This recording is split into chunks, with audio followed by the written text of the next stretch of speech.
Góðu gestir,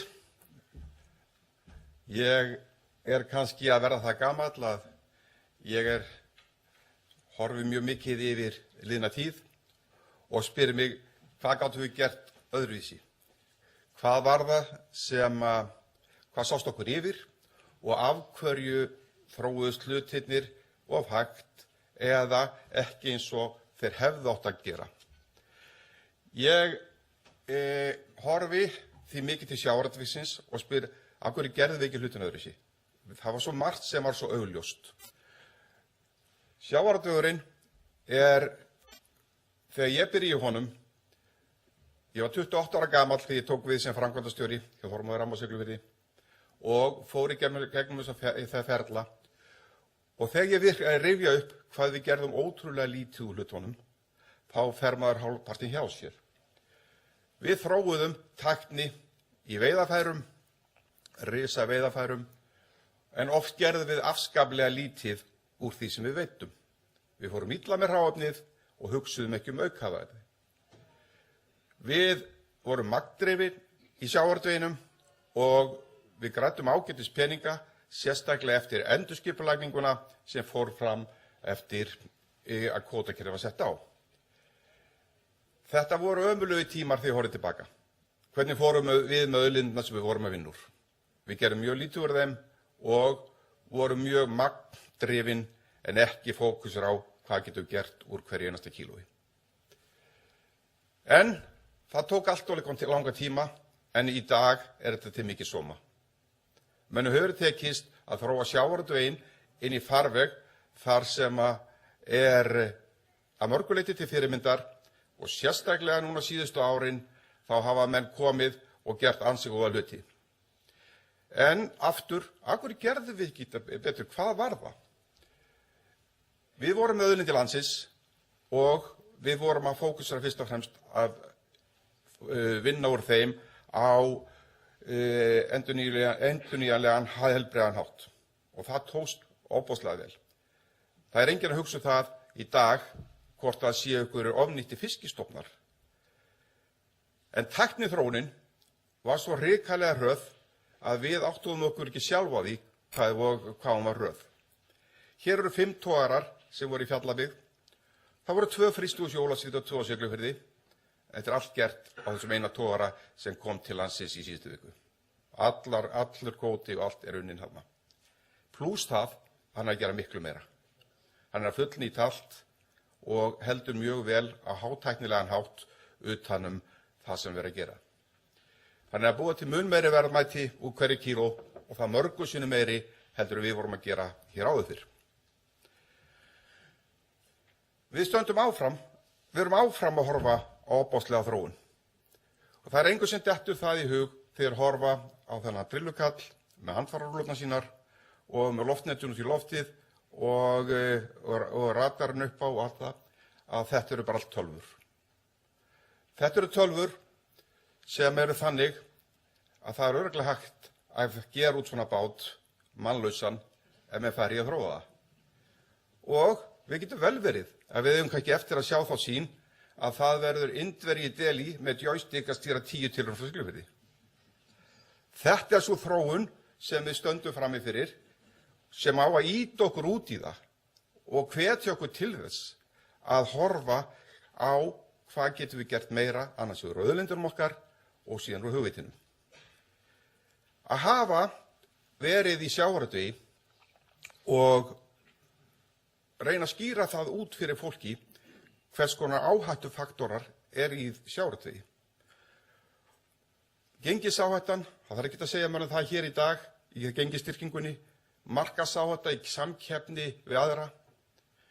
Ég veit hvort menn gera sér grein fyrir því að einn öflugasti hvítfiskmarkaður í heimi sem í Englandi.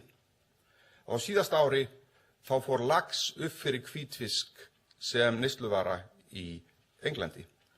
Síðan eigandi áhættan, ef það skiptum eigendur og annað, yfirtaka, lífeyrisáhættan, hitastig. Þegar ég var í þessu þá var ekki ýsuveiði fyrir norðan, en breytinga hitastigi, tæknin og pólitíska áhætta. Þetta stormur. Þetta mjög varasamt. Í staðinn fyrir það að við getum verið að fókusera á aukið virði auðlindarinnar, þá hefur við oft þurft að eyða mjög löngum tíma í að berjast við stjórnvöld, almenningsálit og annað til þess að fá menn til þess að skilja það að þetta jú góður business og þetta góður iðnaður. Ég held að hefðu getað eytt minni tíma í að rífast kvótakerfið og meiri tíma í að fókusera á virðið sem við gátum búið til, því að það má aldrei gleyma því að ef þú ert að horfa í óöryggi innan þíns viðskiptamódels, hvort þú fær kvóta á næsta ári, hvort þú verður tekið að þér, hvað auðlindaskattur verður hár, þá fókusera ekki langt til framtíðar. Þú ert á kafi í því að reyna að skilja hvað gerist á næsta kvótaári. Allir næsta þjarkið okkar verður ekki laxeldið. Ég heyrði í Sigríði áðan þegar hún nefndi laxeldið það, hún nefndi það bara eins og hvern annan iðnaði nú í. Enda það. Fyrir mig að hlusta á umræðuna á Íslandi í dag laxeldi, það sem að menn eru nánast konur inn í sama farveg og með kvótakerfið, að þetta hljóta að vera einhverjir náttúrunýðingar sem að nýðast hérna náttúrunni, þá ábýðum mér, því að mér sýnist á tölunum að þó að allt veri gefið frjálst og ekki frjálst heldur þessi leyfi veitt sem verið að biðja þá fáum við kannski 32.000 tonn eftir 4-5 ár, en það sama stærð af laxeldisfyrirtæki og ég rak niður í Patagoníu, Síle fyrir 7 árum síðan.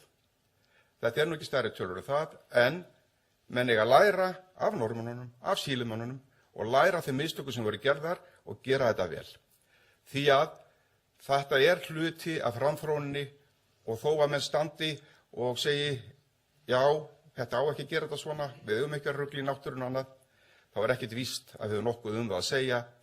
Þá ekki betra að gera hlutina vel, gera ekki mistökin sem við gerðum í sjávarútvegi og búa til í kringum þetta iðnað sem að fullnýtir allt sem hann að gera og hugsar vel það, af því að ráðherra nefndi hér áðan með endurvinnslu á úrgangi, þá skulum við átta okkur á því að það bara fullt í lífríkinu, það fullt af dýrum og annað og fullt af öflugum iðnaði sem nýtir slíkan úrgang. Mér mjög annt að tala endurfjárfestingu hagnaðar, því að þegar við, eins og gerðist í sjávarútveginum, komumst á mjög skemmtilega farveg, við græddum peninga og tókst að búa til mjög samkeppnishæft umhverfi. Þá, í hverju ætlarðu að fjárfesta þá? Ekki fjárfesta alltaf í sjálfu þér, því að það sem að fjárfesta í sjálfu sér fortíðarhyggja. Við verðum að átta okkur á því að þetta alltaf breytast.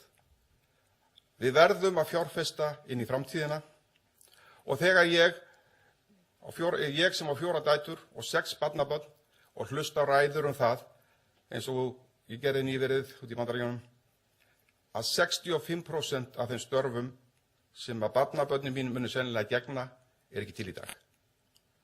Eigum við þá að vera að þjarka fortíðina? Eigum við þá að vera að mennta okkur inn í fortíðina? Eða eigum við að setja fjármuni og orku til þess að skilja framtíðina? Síðan 1997 ég búinn að vera að brasa í það sem við köllum aukaafurðir eða annað. Ég nota ekki orðið úrgangur því að það hefur neikvæða merkingu. Við erum búin að vera með líftæknifyrirtæki Genís og þróa úr rækjuskel sem að ég var að hendi í sjóinn og var gómaður og lenti í vandræðum með og þá þurfti að finna nýja lausnir. Þetta ekki auðvelt, þetta oft lífróður og þegar ég horfi yfir það hópa sem hér eru, sem eru með startup fyrirtæki, þá segi ég bara, já, þetta hugað fólk í umhverfi sem skilur ekki fyllilega hver framtíðin og hvar þú átt að binda peningana. Það að eftir allt það sem við höfum lært og allt það sem við eigum að vita að sé meiri áhugi fjármagnsins í að fjárfesta í eignaverðbólgu í 101 Reykjavík heldur en í framtíðarsýn í líftækni eða nýsköpun á nýtingu aukaafurða. Það finnst mér að þar hefur eitthvað klikkað hjá okkur. Í þessu litla fyrirtæki okkar þá erum við konum með háþróuð vísindi sem ég hafði ekki mikið vit á. Ekki lærði mikið í stýrimannsskólanum þar. Við lifðum af hrunið, kannski vegna þess að við höfum haft efni á því að vera eingöngu með eigið fé. Við höfum verið þróað erum eina vörutegund sem við fórum með á markað í testmarketingi á Íslandi í byrjun síðasta árs og erum svo með beinfyllingarefni og eitt þróunarlyf. Í dag eru komið í þetta litla fyrirtæki eitthvað rúmlega 2000 milljónir, en það er kannski okkar gæfa umfram marga annara sem ekkert hafa haft lakari hugmyndir að við gátum fjármagnað þetta með eigið fé og þurftum því ekki vera á hnjánum. Við höfum fengið styrki og hér innanlands sem er sómi af og ég kem að það eftir. Við erum núna í markaðssetningu á alþjóðavísu og byrjum í Bretlandi, eingöngu á netinu því að smásöluverslunin er undanhaldi og við ætlum að reyna að skilja hvert þetta fara. Við erum að vinna með markaðsrannsóknarfyrirtækjum, við erum að setja mjög mikið í markaðsrannsóknir, í ímyndunauppbygginguna og hvernig við ætlum að taka þetta áfram. En það er mjög skrítin tilfinning að þegar menn þurfa að setja umbúðirnar sínar í lögfræðinga og athuga hver staðamanns er að því að stendur á því að þetta sé Benektar frá Siglufjörður Æsland. Í Bretlandi er smásöluverslun í frosnum afurðum með Æsland sem einkaleyfi á Æsland, þannig að þá bætum við bara Siglufjörður fyrir framan, því ég vona að það sé ekki búin að taka engaleyfi á því. En það er jafn skrítið að ég sem gamall stjórnarformaður til 5 ára og hjá Icelandic Group og skal ég segja ykkur það og fiskútflutnandi að lífeyrissjóðirnir með ríkið í framtakssjóðnum skulu vera búin að taka einkaleyfi á nafninu Icelandic.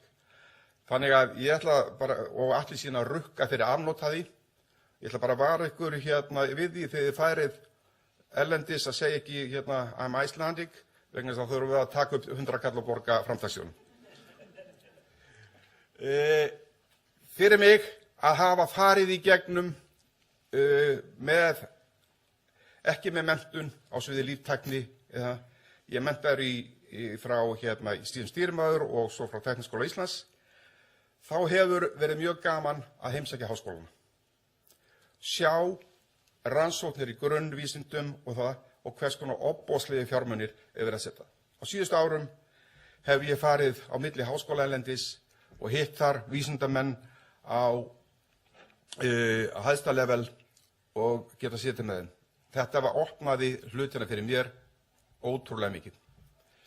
Á sama hátt horfið maður hingað heim og spyr sig, hvað erum við að gera? Við gerðum smávægilega tilraunir til þess að komast inn í háskólana hérna með verkefni og inn í Landspítalann, en mér þótti eiginlega ég verið eins og boðflenna. Ég kom inn í Landspítalann og vildi fara í eina litla tilraun og ætlaði bara að borga fyrir það. En ég get svarið það, ég lofaði mér að koma aldrei aftur. Þegar við erum að horfa til þessa, þá spyrjum við alltaf, hvaðan á að taka peningana? Ég hef sagt og bent á, komandi úr sjávarútvegi, að þegar hvar getum við búið til meiri verðmæti, hvar er auðveldast fyrir okkur að búið til meiri verðmæti, það er í einhverju sem við erum í fyrir. Þekkjandi mína gömlu kollega úr sjávarútveginum og vitandi það að þetta er einhverju öflugustu stjórnendur Íslands, þá hef ég leitast við að segja, tengjum saman sjávarútveginn og háskólaumhverfið. Ég hvatti þess að hluti af auðlindaskattinum yrði settur inn í Rannís eða inn í Tækniþróunarsjóð vegna þess að ég er nú lítt hrifinn af ríkisbatteríum, en það er þetta batterí á Íslandi sem ég ber þetta mesta virðingu fyrir vegna fagmennsku og góðra vinnubragða. Að búa til umhverfi þar sem sjávarútvegurinn í gegnum Rannís eða Tækniþróunarsjóð fer með háskólunum í verkefni til þess að auka virði auðlindarinnar. Það sem menn fara í líftæknina og í annað sem fellur til og skoða það á dýptina. Menn rífast auðlindaskatt og hvað hann hefur verið mikill og það talar enginn hvert hann fer. Hann fer bara í einhverja hít, það sem misvitri pólitíkus að dreif honum á sinn hátt og ég segi ég vil eyrnamerkja þessa peninga að stórum hluta inn í nýsköpun, þróun og framtíðarsýn. Við verðum að temja okkur önnur vinnubrögð og við verðum við verðum að gera hlutina öðru sem við verðum. Við verðum að viðla verðmætunum því að okkar býður allt annar umhverfi, eða barnan okkar og barnanna og við verðum að álaga okkur að því, við verðum að gera það þannig að við getum stolt farið frá þessu. Þar er frumkvæði, áræðni og áhættutaka. Ef við tökum enga áhættu, þá munum við staðna og það viljum við ekki og við viljum ekki að við verðum að barnabörnin okkar verði svona hálfgerðir kaffibönatínendur hér. Takk fyrir. Takk.